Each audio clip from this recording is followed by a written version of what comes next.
Hello, my name is Dee Rivers, and this is my first audio podcast of the Radio Takeover with Dee Rivers. My video program is usually live at Facebook at D. Hemingway Music, but today I'm stepping outside my comfort zone. I have a very special guest from Augusta, Georgia, who is also a music legend, Mr. Frank Brittingham. But before you hear his musical story, you're going to hear one of his songs at the beginning of the interview, and it is simply called Fat Burger. That is spelled P-H-A-T-T, Fat Burger. And at the end of the interview, you will hear another song of Frank's called Back in Love Again. I do hope you enjoy the songs and the show today. This is going to be part one of a two-part interview.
And now, part one.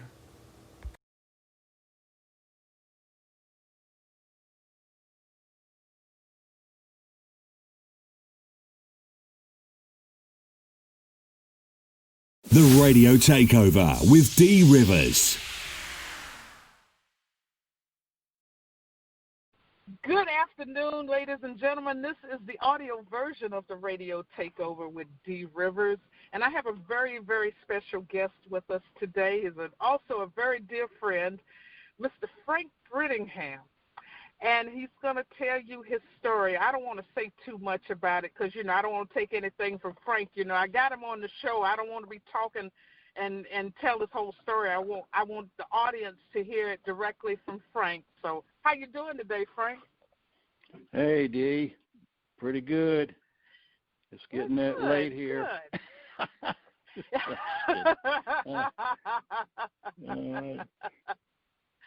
So, for those who don't know in the audience, Frank is an original member of the band Dixie Grit. But before we get to that, I'm just curious because I've known Frank for, I'm going to say about at least 20 years. I'm just giving a rough estimate here. And I met Frank through a dear friend of mine, and his name is Bill Talbert. And Frank was playing with Bill Talbot and the BTUs at the time when I met him. And Frank never really said anything about his history when we first met.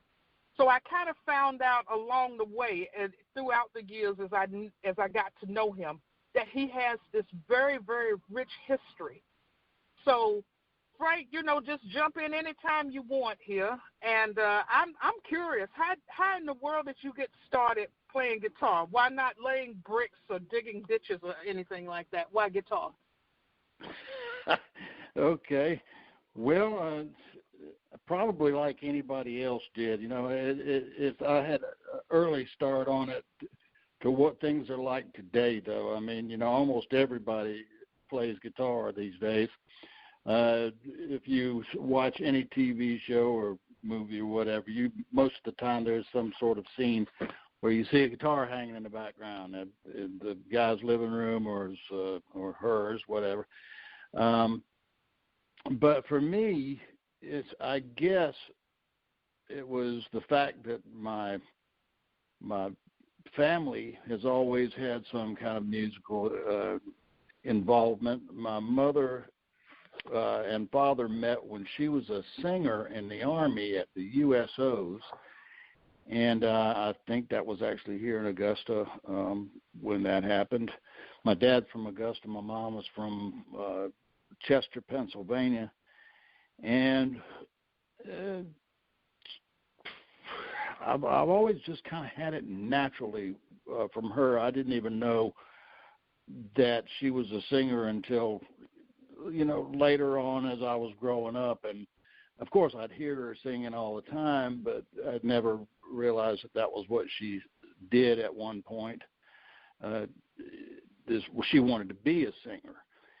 And but she ended up being a nurse, and then in the Army as an Army nurse, stationed in Augusta, Georgia. And she met my father there.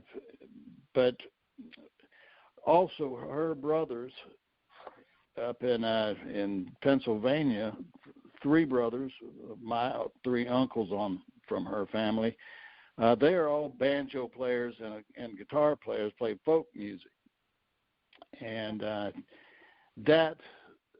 when they would visit us, the banjos would always come out, and somebody would get on the piano, either mom or my grandmother, for that matter, her mother, my mother's mother. And so there was always music going on, and that wasn't when I developed an interest in it, though. Really, it was when I finally got a few more years under my belt and was hearing music on the radio and beginning to be attracted to that, certain things, you liked. And I believe the first, I would just miss the Elvis craze, and I started hearing people like Chubby Checker and Johnny Cash and the bands that were making like comedy songs, or I think there was one band called oh God, what were they called? They did the Snoopy and the Red Baron song, and stuff like that I was hearing and always liking it. But I believe really where it finally happened was when the Beatles, of course. This is probably a real standard answer to the question, is when the Beatles came out, and it was Ed Sullivan going on, and I don't know what year it was. I was, I guess, 64 maybe? That's right. I think it was 62 or 64, somewhere around that time that the Beatles made their debut in the States. And we were watching Ed Sullivan, and all the girls were screaming for the Beatles, and we had never heard anything like it. But maybe the closest thing was something like Elvis, where everybody was going nuts whenever he was performing. And anyway, my brother and I, we both fell in love with the music and of course the attraction to people all the girls being screaming for us and stuff. That was we didn't realize how strong of an attraction that was yet.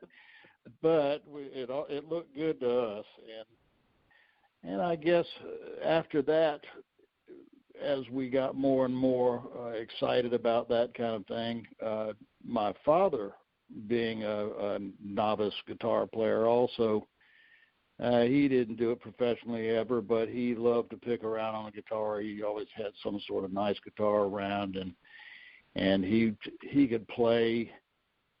But when it came down to my brother and I being interested in playing the guitar, it was more like Tommy, my brother, was going to be the first one in line to get the lessons, and I was just going to have to sit by and watch at first. So I got a little bit jealous about that, and I can remember saying, well, I'm going to learn everything I can from a distance here, and I'm going to show them one of these days. I'm going to be a great guitar player one day. You know, I didn't realize that was actually going to happen. I had no idea that it was, not that I turned out to be a great guitar player, but that it was going to become my life, really. Most part of my life, anyway. So it goes on that eventually my brother learned about as much as he wanted to learn about it.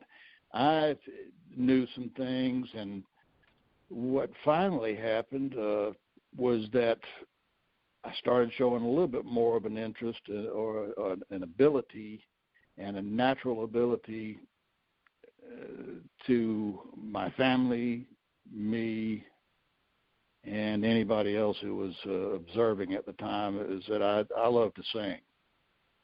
So singing really became what I gravitated to.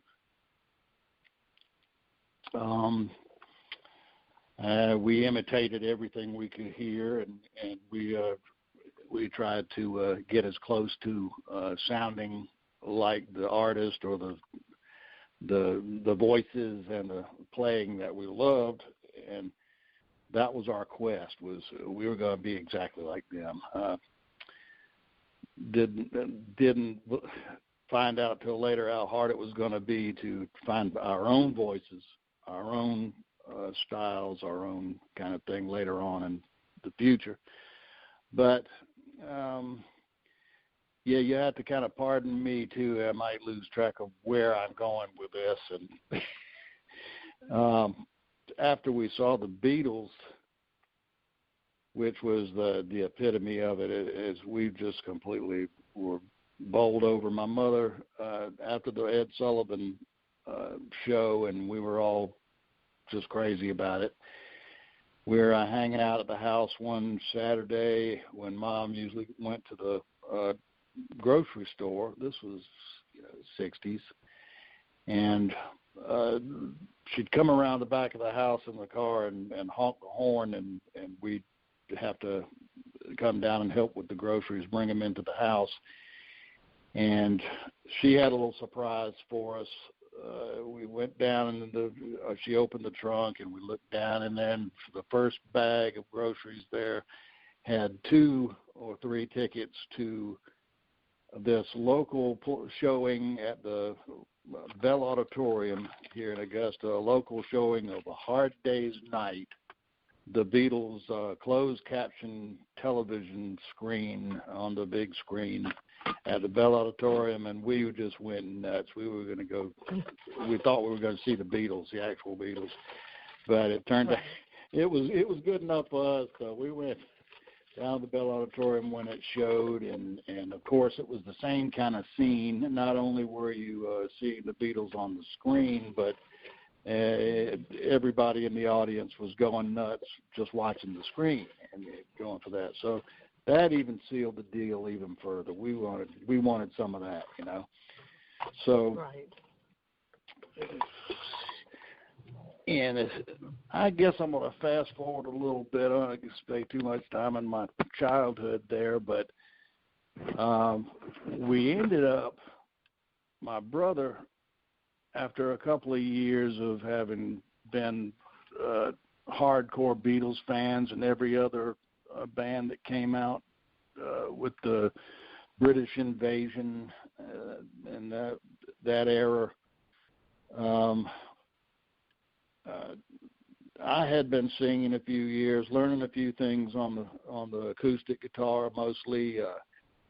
Played a little bit electric, learn a few licks like, Secret Agent Man or some Last Train to Clarksville, the Monkees, and kind of like your last name there, Johnny Rivers, for one, was one of our big heroes, and he did that Secret Agent Man. I think I might have just said that anyway.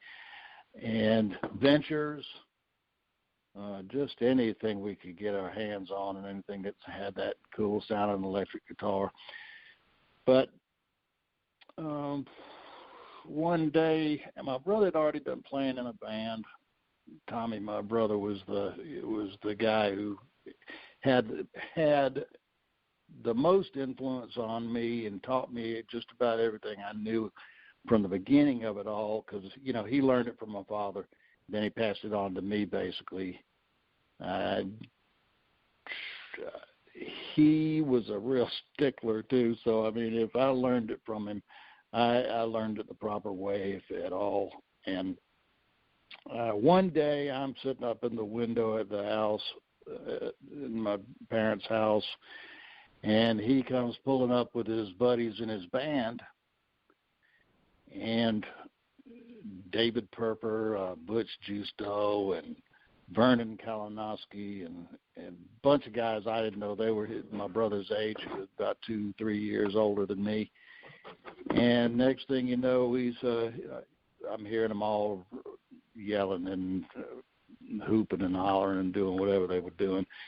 And my brother calls my name, and I'm sitting up in the window in the front yard, the front of the house, and he calls me, and I'm wondering what he wants with me. I'm going, okay, well, these guys, usually they're trying to get rid of me more than anything else. And he calls me down and says, "Come downstairs a minute. Come out to the car." I went, okay, this is kind of weird. I must have gave him a little bit of back talk, I'm pretty sure, and like, what do you want me to come down there for? But I went down and went out to the car, and he says, "Sing something for him." I thought he was crazy. What do you mean, sing something? I've never really sang anything for anybody. I just do it around the house or along with the record or whatever. And so I guess I hemmed and hawed and asked what was I going to sing, and he said, anything, find a Beatles song, think of a Beatles song or whatever. And so the first thing that came to mind was actually the Little Richard song, the Long Tall Sally, and it was one of my favorites by the Beatles, and it was mainly because you had to just go for it. You had to belt it out. It was not a, okay, let me ease into this kind of thing. It was, it's either go for it or get out, or go big or go away, So I lit into that one and just started going for it, and I wasn't scared of anything, though. I thought, okay, just I had a little bit of ego, I guess. Just about everything I did, I suppose, and I saw their eyes bug out, and they were looking at me like, whoa. I'm not bragging here. I'm just going, that's just the way I love to do it. I enjoyed it so much that it's what I was going to do. I knew that, and that had to have come from my mother to begin with, her being a singer, and it just being in my veins, being in my DNA. I found out a lot of things later on in life that I picked up, not just the way you look and the way you walk and talk, but that singing was hereditary too. So my mother's still an awesome singer. At 93 years old, she still makes me get goosebumps when she sings something that's amazing. A little bit older, but still just as sweet, Right. And am I talking too much? Or? You are absolutely not. Keep going. I'm enjoying your conversation. All right, well, great. It's because I'm about to get to it. I learned how to sing for real in a band with that situation, and we were going to, we learned all these cover songs, whatever was popular at the time, like some of them that I mentioned. We were doing Monkees, we were doing Bee Gees, and just everything. A lot of soul stuff too. I mean, I was singing a lot of Temptations, all the early stuff. We had the around our neighborhoods and local city, town, whatever you want to call it at the time. It was small, but there were a lot of people into music in Augusta.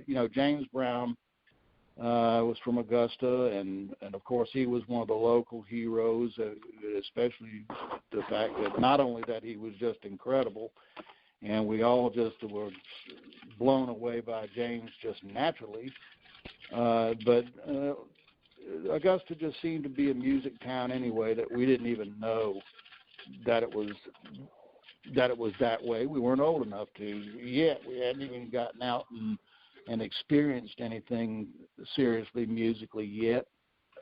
But we were determined. We heard a lot of the local bands at the time. There were a couple of people that were, they used to have the dances at the National Guard Armory. They would have dances there and shows and bring musical acts from all over the country. There was the Julian Smith Casino right there at Lake Olmsted, where they had a lot of brought in a lot of people there. A lot of the soul artists down at the Bell Auditorium. They were always having these things called the what was that called? The Soul Caravan of Stars. And there'd be people like Mickey Murray and Clifford Curry and James Brown and just you name it, everybody. Otis Redding came to town. It was Bell Auditorium brought a lot of people there, and we'd go down there and see whatever we could get into, and we were able to. And honestly, most of it was black. It was mostly black music in Augusta that was doing anything.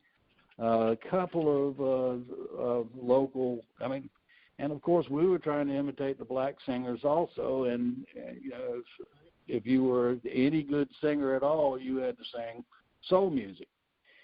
And so, I loved them anyway. As a matter of fact, that was it's still my favorite music. It's,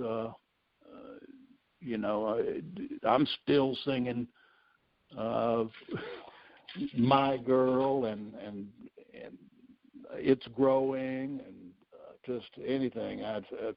Actually, of course, if anybody's ever been in a band before, you had to have sang probably for the rest of your life Mustang Sally or of course.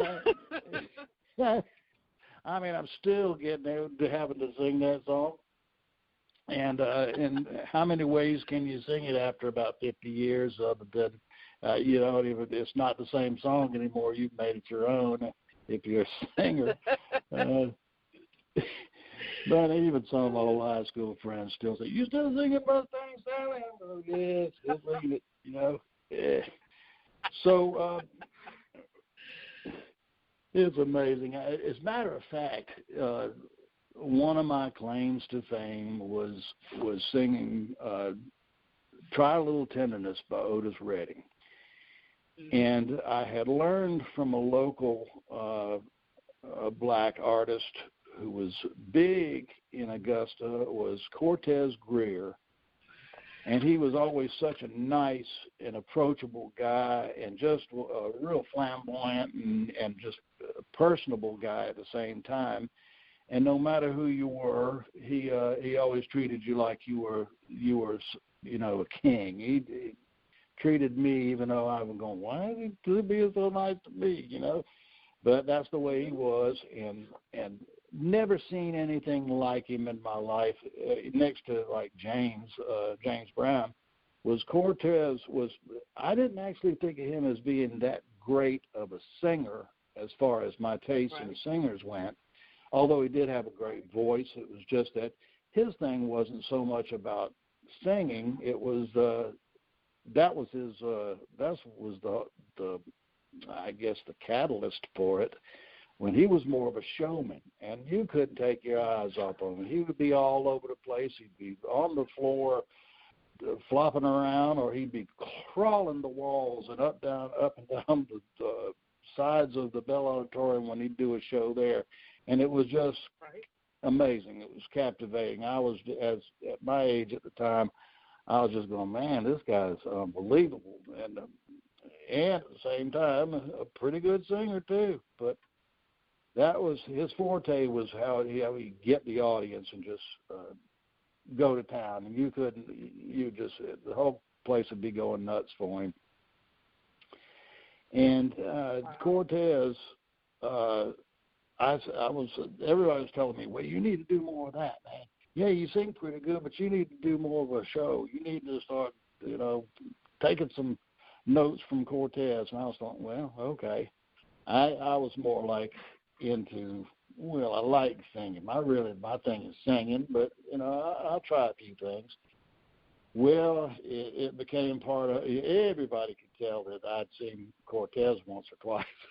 That I was just a crazy man on stage myself, and I think that was what helped loosen me up, and I wasn't so much of a guy who just stood there and looked out at the crowd nervously, which I have a tendency to be anyway, is nervous. I've always been a nervous, stage fright kind of guy, so I maybe overdid it to kind of shake off the nerves. But turned out that came in handy, and here's, I think we're going to get to one of the reasons I'm even sitting here talking to you is about Steve Morse. Little did Augusta know that they were going to see, or we were all going to see, something that was just very unusual, out of the norm, something you just don't see every day as far as an instrumentalist goes, and that all us kids could relate to was, Steve was my age. He was, and maybe I've jumped a little too far forward, but it was 1969, at least now I remember that year, the date, we were doing our first Battle of the Bands. The name of the band for me was, and that's a whole other story in itself, is my name is Frank Brittingham, but a booking agent that we'd had, and you probably have heard of Johnny Hensley, was our first booking agent. And actually he did a great job with us, but he decided for me it would be a good idea to change my name, my last name anyway, because it was so long back then anyway, Brittingham. He thought that was going to be a hard name to remember, so he said, how about Frank Britt? And I wasn't too keen on the idea, but everybody else kind of said, yeah, that'd be a good idea, but it turned out we didn't really have any choice, because as soon as we got our first pictures, Johnny had taken it on himself to just put the name Frank Britt on there. Well, anyway, I'm doing the first Battle of the Bands, and we're up there trying to, I guess the competitive nature was kicking in, and we were going, okay, let's be the best band in town and show everybody how you do it. And we thought we were hot and that we were the best anyway. That's how we felt about us. You had to have an ego. If you didn't have an ego, you're in the wrong business. But first of all, we saw these people with long hair. We'd always been Beatles fans, and secretly we always wanted to be the Beatles, but we did every kind of music you could think of, or any kind of popular music there was. But everybody wanted to be the Beatles still at this point in 1969, and here we go. Before we even started our set on the Battle of the Bands thing, Richmond Academy, down there off of Walton Way, headed to downtown Augusta, if you're not familiar with that. And there's this guy up there. There's no bass player in the band. There's a keyboard player and a drummer and a guitar player. The guitar player. We never heard anything like it. They were called the Three, and there's this guy playing. We'd never even heard of Jeff Beck at the time, and Jeff Beck is today still one of my favorite guitar players of all time. It was Steve Morse playing Jeff Beck stuff, and it was all instrumental music. And no matter what, the kids, especially my age group, and anybody that loved any kind of the pop music or the rock and roll that was going on at the time, was your mouth was going to drop open when you heard this guy play guitar. And I just knew, even though I wasn't considering myself a guitar player at the time, I knew I was seeing something special. There was and hearing something that was nobody was doing. I just kind of took guitar players in the bands I was in for granted, and was going, okay, these guys are pretty good. They're doing the songs. They got all the chords and the notes going, and we sound good. But when you heard Steve, there was something else going on there. This was magical. It was real guitar playing. It was different. And even I could tell that. So we won that Battle of the Bands because we did all this popular music, and because I put on a show, and because I'm a good singer. I'm not patting myself on the back, but again, if you weren't good at what you did, why are you doing it? But and I had an ego, of course, but that was the beginning of becoming friends with Steve Morse. He was obviously saw that this is what Augusta liked, was that guy Frank Brittingham guy. He really stole the show, kind of thing, and I was thinking more of that about him. And it was a confusing night for us all. I guess when we got the trophies, it's kind of a blur to me now about all that, but I remember standing close to him and looking at him and going, okay, this guy, it even looks different. He's different from the rest of us. And the local, and he was from up north somewhere, I think Michigan or Ann Arbor, Michigan, I think it was. And I guess you could say we were all enamored, and even I was, and I was going, okay, wonder if I'll ever see this guy again, and or what's going to happen to him. That was some different stuff right there. Will we ever hear Steve Morse again? And I guess I'm going to kind of skip around here a little bit even more and go to. Later on, I found myself, let me see, skip to this. We ended up doing another Battle of the Bands after we won this thing. This is just a little snippet here. As we ended up going to Savannah, we were I was 15, 16 years old at the time, and we had to compete in the regional Battle of the Bands down in Savannah, Georgia. And that was when we kind of got our butts handed to us. We got there these show bands and every kind of band you could have possibly imagined. You know, there was even this band that was already doing Led Zeppelin songs before anybody had ever really heard of them.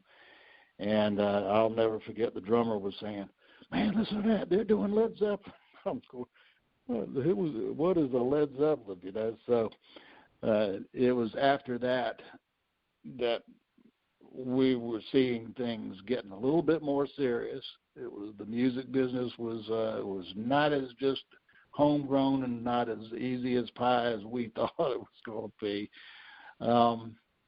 We came home, resumed our lives, you know, tail between the legs. Some great actual bands from all over the Southeast played, and I forget who won, the Cryptic Delegation or somebody. Anyway, there were some great singers, great bands, great music, and we realized that we had a long way to go. Got back. I was terrible in school. I was not a big lover of education. I was had a lot more other interests than math or reading or any of that, history or whatever school was all about. But I was usually failed at math, so I ended up having to actually go back to Richmond Academy, where my claim to fame, I was the guy who won the Battle of the Bands in 1969. There I am going back there for summer school to make be able to get out of move on to the next grade in school. Go to school. Well, turned out that there was this guy in summer school in the class I was in, and it was Steve Morse. And Steve Morse is by no means, never was, not a very intelligent, just a street guy. He was one of the smartest people I've ever known in my life. Brilliant, as is obvious to anybody who's a Steve Morse or a Deep Purple or Dixie Dregs or any of those bands that he's famous for. He was just trying to get out of school earlier than anybody else. He wanted to graduate and move on. And I'd never met anybody like that either. And we caught each other's eye in the class and started talking after the school. And he says, "Hey, you Frank?" And I said, "Yeah, Steve. Hey, how you doing, man? I didn't know if I'd ever see you again." And next thing was we became good friends. We talked after school, after that class every day, and he invited me over to his house. We'd walk from the school to where he lived, and there was a set of drums at his house and his big Vox Super Beetle amplifier and his guitars and his little tiny bedroom in the house where they lived. And I play a little bit of drums, so I would sit behind the drums and play a little bit while he'd play some Jimmy Page and some Jeff Beck and all that. And I'm sitting there going, "Yeah, man, I've since the Battle of the Bands, I've been listening to this kind of stuff and going, okay, man, this guy's great." But this time it's up close and personal and getting to know him as a person, and we became really good friends. The next thing was he had talked me into literally quitting the band that won the Battle of the Bands, the Frank Britt and the Reserve Band was what we were called, and that kind of hurt a few people that didn't even see it coming. But I was completely sold on where I needed to be going for my musical future was to get hooked up with this guy. It was obvious. It was a no-brainer for me. I was going, oh, okay. Something was telling me that this was what my future was going to be. This is where I needed to be going.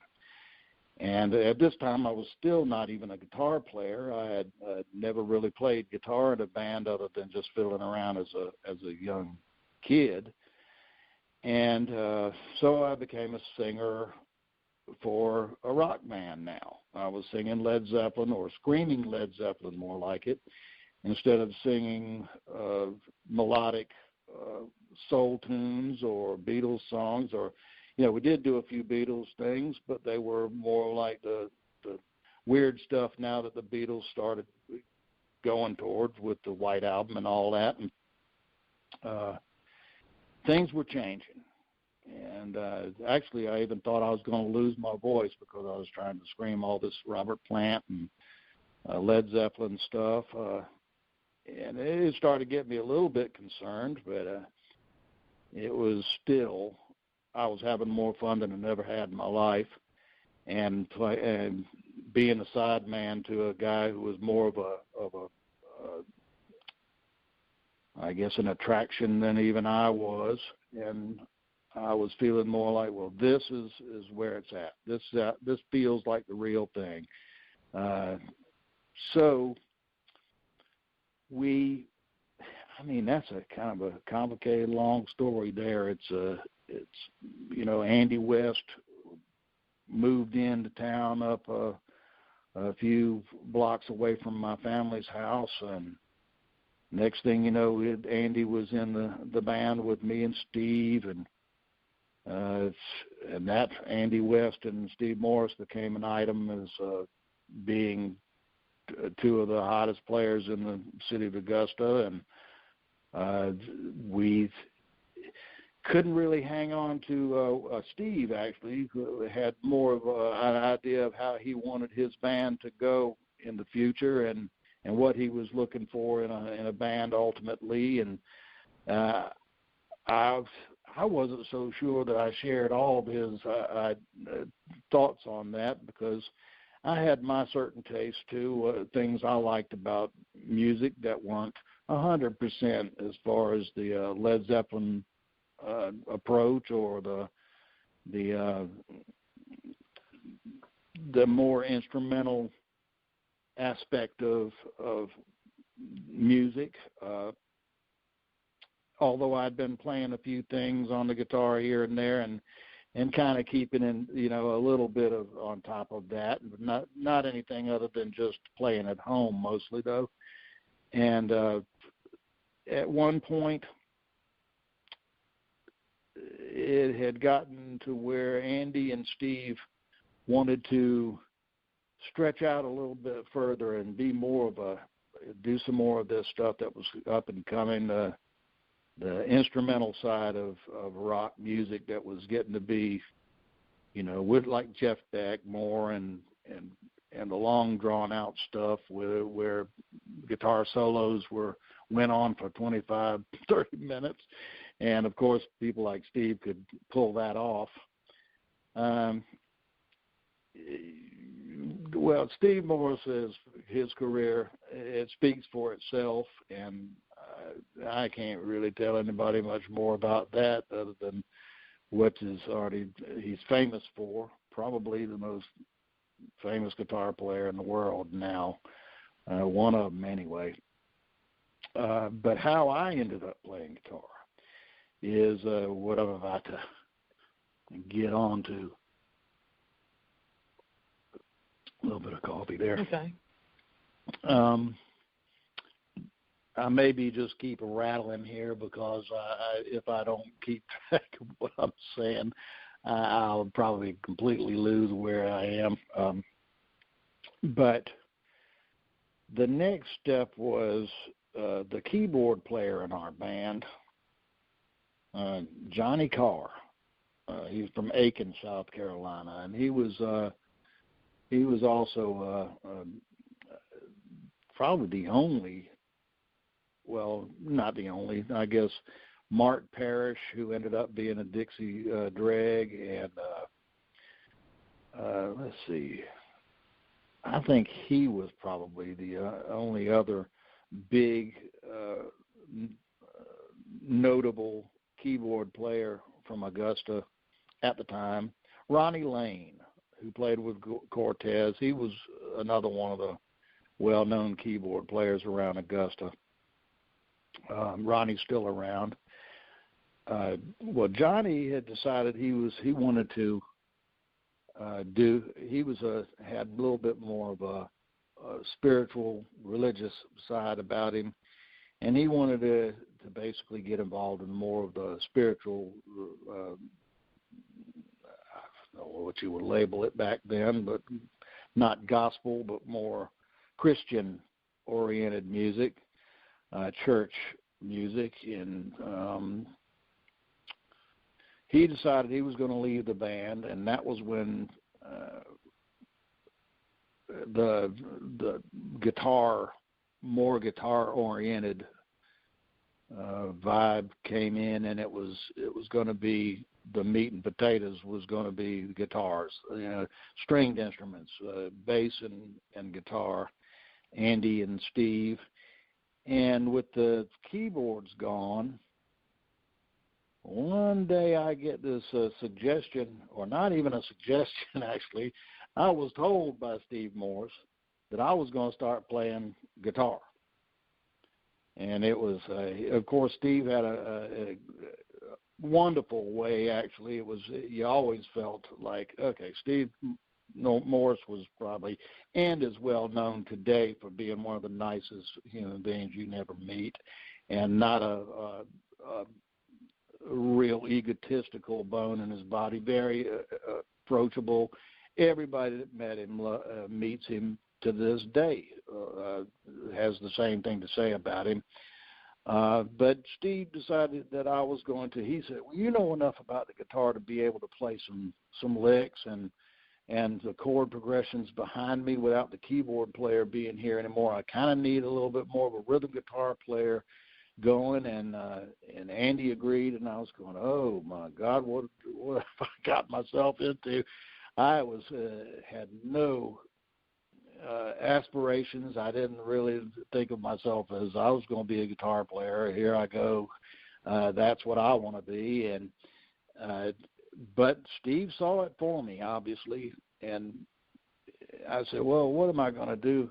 How am I going to do? He says, I'm going to teach you how to play some stuff. And I'll show you the licks, and we'll work the chords out, and I'll help you, and I'm sure you can do it. He made you feel like you could do anything, and no matter who you were, if he wanted you to do something, it was no problem with him being very influential and so nice about it that you go, oh, well, if he thinks I can do it, then I guess I can do it, It was just, he was that kind of guy. So I said, okay, well, if you think I can do it, I guess I got to get my hands on a guitar somewhere and an amp and all that. And, well, he helped me with that. And next thing you know, I'm learning some hot licks on the electric guitar for the first time in my life, and not just the Ventures and Monkeys and even some little Beatles licks. Now I'm learning stuff that I have to actually sit down, and now I have to practice. Now I have to actually be able to do this. The pressure's on. It was the first time I ever really felt like, the pressure's on now. I've got to literally have a job to do, and not just sing and do what I love to do anyway, and pull it off because it's what I do, and it's you don't have to hold a gun to my head to do it. But anyway, he convinced me that I was going to play the guitar, and what better teacher can you get than Steve Morse? Anyway, it was instantly, I'd say that from the very first time that he instilled in me, he taught me my first, the proper way to look at, to consider the motivation and the discipline of actually practicing an instrument. I had never really done that. Everything had always really been just a natural thing for me. Whatever I could do naturally, I'd spend a little time doing it, and I would get as much out of it as I wanted to. But now I had to actually learn some things and to be able to pull them off in a band situation. Not only did it feel like it was scary to have a guitar hanging around my neck and not just standing there singing, which today is the opposite story. I can't imagine standing there without a guitar around my neck. He taught me some things. I got addicted to it. I started skipping school and hanging out at the house when the parents left to go to work, and I would sit and practice guitar all day long. Somehow or another, I managed to make it through school without getting in too much trouble or failing so bad that I was going to have to be held back or any of that. And I literally got completely wrapped up in the actual guitar, electric guitar. And it was not only something I fell in love with, but it was actually turned out to be something I was pretty good at. And I came to that conclusion in a lot of ways, one of which that Steve didn't seem to be disappointed in me. And other people were going, man, Frank's getting pretty good at this, isn't he? I mean, it's like as if that was what I'd been doing all my life. And I guess the moral of that story is be careful what you ask for, because it's going to be the rest of your life now. And I guess in a way, for that part of my life and my musical career, I'm about to get to the point where, let me say that no matter how good I got at the guitar, it was still something that was backseat, or I was a singer who played guitar, singer that played a little bit of guitar, and not a guitar player, did a little bit of singing. Singing was still my first love, and always was going to be. It was what I just loved to do, and I still feel that way. I'm a little older, and my voice has changed a lot. I've had some vocal problems as far as because of neck surgeries and having to go through my throat. But in order that years ago, the only way that they could fuse the vertebra in your neck were to go through your throat, and still that's a way that they have to do it. It's not the only way, but and I'm not a doctor, I can't tell you all that. But anyway, where this finally led was one day I get guitar playing is starting to get a lot more challenging. It's starting to get a lot more involved as far as instrumentally. I'm finding the things that I have to do becoming a lot more difficult. And something that I wasn't really educated at, music. I never really learned music. I couldn't read music. I didn't really know. I hadn't been a musician. I'd been a singer up to this point, and everything I did on the guitar was either spoon-fed by Steve Morse or was something that I just naturally figured out, and my ear led me down the road. So one day I get a visit at my mother and father's house from Steve Morse and Andy West, and they come over to the house. I just like regular old, we were friends as well as bandmates, and still in our teens basically. And they come walking in and say, I want to talk about some stuff. And Andy was real quiet back then, and a quiet storm for that matter. But Steve did most of the talking usually, and so they took me out on the porch and we talked for a little bit, and they said, well, we got some changes we want to try to do, but to put it a long story short and in a nutshell, I was given the ultimatum of the choice, basically, of they wanted to go instrumental. Nothing wrong with my voice, but the type of music they were really finding themselves gravitating to and wanted to ultimately do was the instrumental things. I even believe that maybe there was actually they were coming up with something hybrid. It was like I wasn't even sure where they were coming from at this point, other than maybe something like, and I hadn't heard. I think Jeff Beck was doing more instrumental stuff. It was stuff I wasn't really even listening to, but I think John McLaughlin, the Mahavishnu Orchestra, was on its way in, and it was becoming out there somewhere that I wasn't really paying attention to. It was getting a lot more complicated musically, and as far as electric guitar and drums and all of that was morphing, and I was still in my own little world with being a singer and a novice guitar player. They offered me to, and I'm not even giving you a chance to talk, MID. No questions. You know what? One thing about being a host, Frank, is sometimes you got to know when to shut up, and that I'm talking about me. So I'm shutting up. I'm letting you do all the talking. Okay. Well, I'm sitting here thinking it sounds like I practiced this thing. Maybe I'll tell you, I didn't think I'd have this much to say. To be honest with you. You know what? You go right ahead.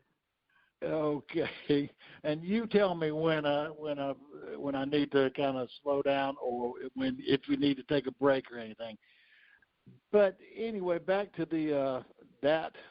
It almost feels like it's a kind of a finale I'm reaching here, because this was such a life changer for me, and one of my first lessons in humility to a degree that I was, as anything else that I had done over these few years that I had played, come up in teenage years up to I'm getting to be 17, 18 years old now, and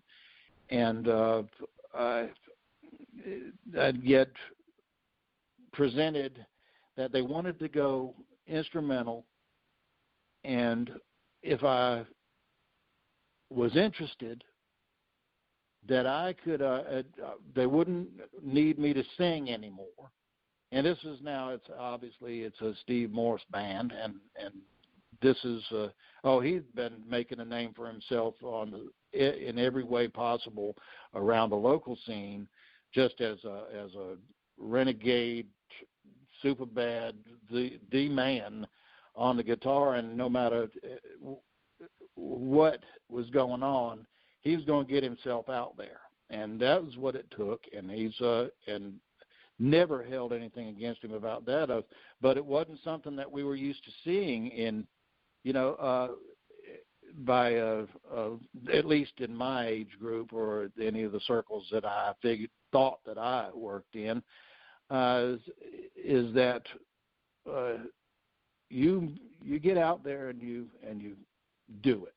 You make yourself known and seen, and especially when you've got that kind of talent, and you can. I guess singers, in my experience, would be, you're going to be a front man basically, but with being a guitar player, you're going to have to go out and just outdo every other guitar player in town or in the world, for that matter. The way it turned out with Steve was, but I digress. They gave me the opportunity, and here's, I think it was the exact way it was put to me was, when we're going to go instrumental, we're not trying to criticize or say you're not a great singer or whatever, and, you know, and I was going, yeah, whatever. And said, but we want to go instrumental, and if you want to stay in the group, we think that you've got what it takes, and you can just practice real hard and just like we do, you know, like Andy and Steve did. They played 24/7. You know, if they were living and breathing guitar, and it wasn't like it was any kind of great music yet, but they were planning on it to be. And I think my instincts did me the best favor they ever did, was that I realized that if I was going to stop singing, I was going to be miserable, and I was going to lose whatever I felt was my identity, and that not only that, but if I tried to keep up with these two guys, I was always going to be a year, two, maybe even more behind. I would spend the rest of my life trying to keep up with people who were going to continue to improve, and I was going to be forever trying to keep up with them. I had to be realistic about my guitar playing, realistic about what I wanted as a musician, and as a singer. So I declined. I said, okay. You know, fortunately for me at the time, and here's where this goes, is there was this guy coming on the scene also at the time by the name of James Taylor. And I was very much relating to that type of music, to what James was doing, James Taylor. And of course, songwriters like John Lennon and Paul McCartney, and anybody that was writing songs. I was becoming a big fan of the songwriter. It was just something that because a lot of the songwriters coming out were singing their own stuff, playing their own stuff. So it was almost as if I was going, well, here's my opportunity to kind of take it easy and relax, and they're giving me the ultimatum, but it's feeling more like that they're giving me a break here. And so it was that night, that very last, that visit then, we were done. And I said, well, you know, I really appreciate that you guys think that I can do it and that I can handle this and keep up with y'all, but I'm not going to quit singing, and I'm going to, you know, it wasn't much longer after that the Allman Brothers came out or were just making it on the scene. A lot of bands with, of course, singers like Greg Allman. My God, I saw him when I was 16 years old out on my birthday, and I saw Greg Allman singing at the Atlanta Pop Festival. I think it was the second one. That was on my birthday, and I was floored. I couldn't believe what I was hearing coming out of Greg Allman's face. And I'd never heard of the Allman Brothers before in my life, and was standing there seeing them for the first time in my life in the middle of a rock concert in Atlanta Pop Festival. So anyway, I think it all just it was fate. It was God. It was the way it was supposed to be. I was supposed to be given some of the gifts that I got from Steve and Andy, and the ability to see that I could actually develop as a guitar player. I could continue to sing. I could actually go back to singing some of the stuff I really loved to sing to begin with. I wasn't locked into singing hard rock which I love to do also, but it wasn't my only love. Trying to sing or scream, which was about to ruin my voice also, Robert Plant stuff, or anything. That's where the singing was going. It was getting to be high voices and a lot of screaming going on, and I was going, uh-oh, I'm not singing anymore. I'm doing this different thing now. Anyway, that was the end of that era. And the rest is a whole nother story that I didn't expect to happen to me either, was when I met, well, actually I was kind of drawn into it by somebody.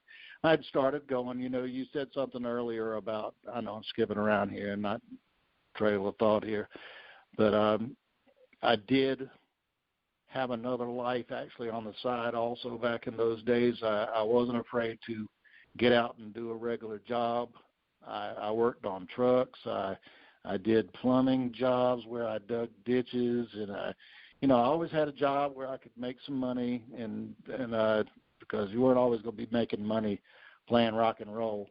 So I was almost a rock and roll construction worker, so it's making a check and just doing what a normal person would do, and none of the rest of them were doing that.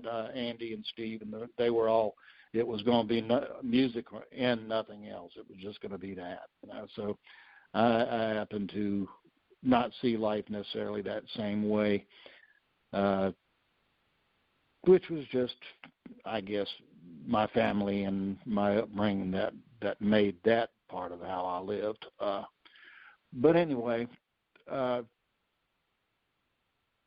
where should I go from here? I'm trying to figure out what the next step is, and it was almost like a hiatus now for a little while. I was trying to figure out what I wanted to do. I didn't want to play in a band.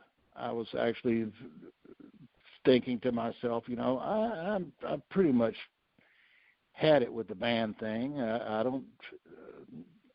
didn't see anything right there in front of my face that saying, hey, come with us, come play with our band, come do this, come do that. I was going, oh, gee, it was my opportunity at 17 or so, to 17 or 18, whatever year old I was, just to kind of ease on back into the background now and not really worry about it.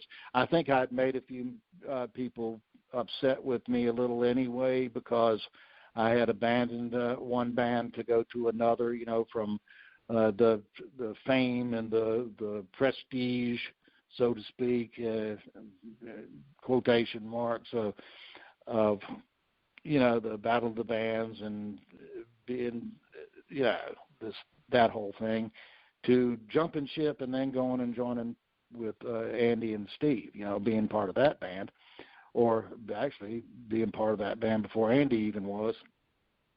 And at this point I thought, well, I think I'm just going to lay back and go back to playing the acoustic guitar, try to write some songs, just do, take it easy.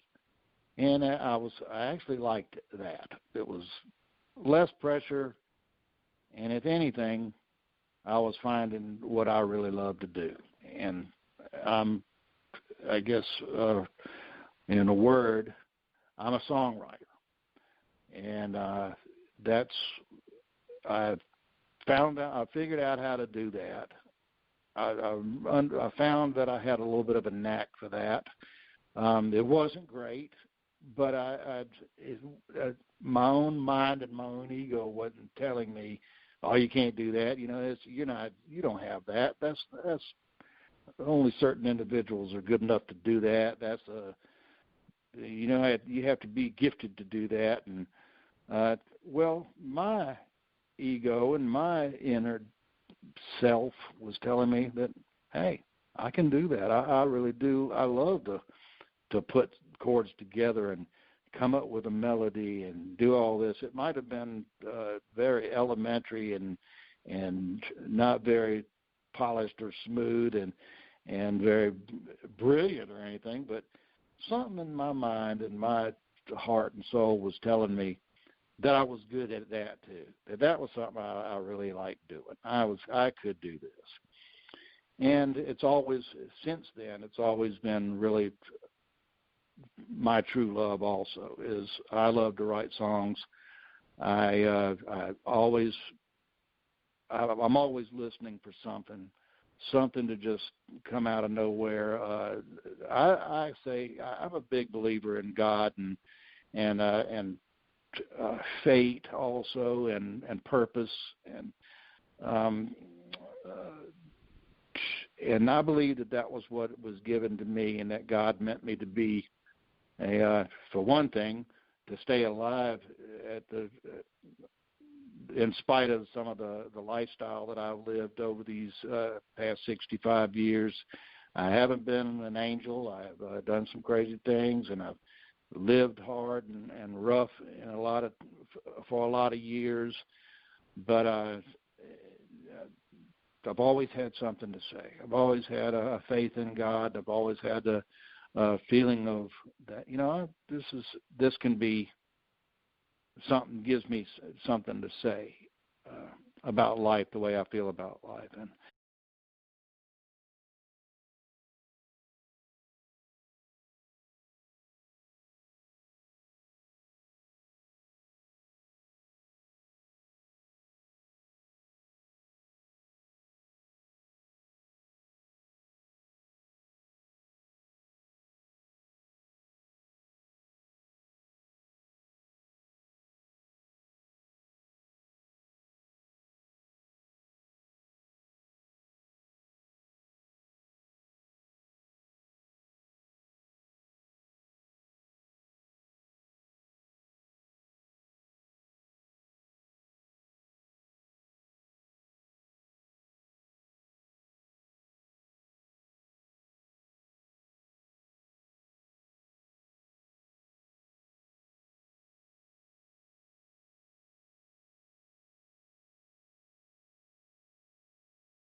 that this feeling will pass, as if I lose this fight. Sooner or later, I'll be back in love again. You seem to know just where to aim my heart. I'm blaming my heart just the same. I should have known it was a game from the start. I could just walk away.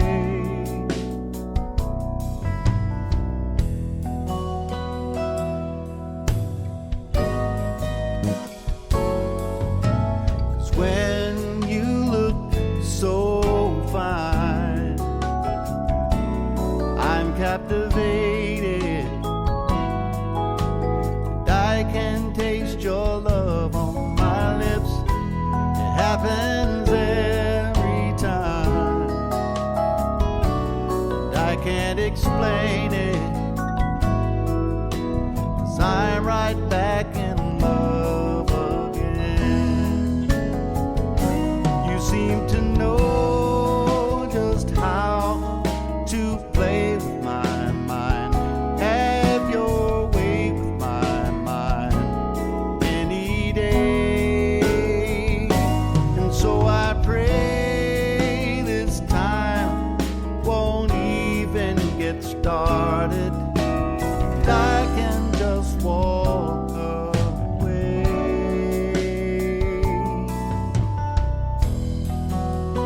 Think about what I said. Does it make sense to you?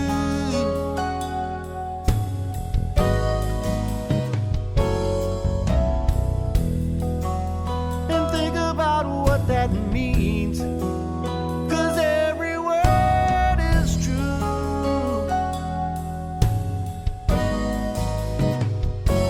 I said I love you, and I hate to let you go.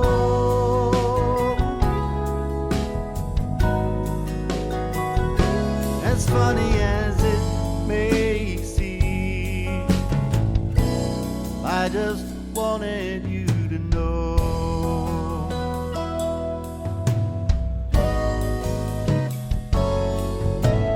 Morning, noon, and night, watching and waiting, and hoping that this feeling will pass, 'cause if I lose this fight, sooner or later,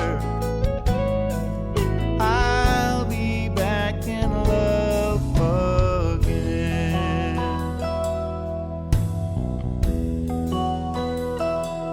Back in love. Think about what that means.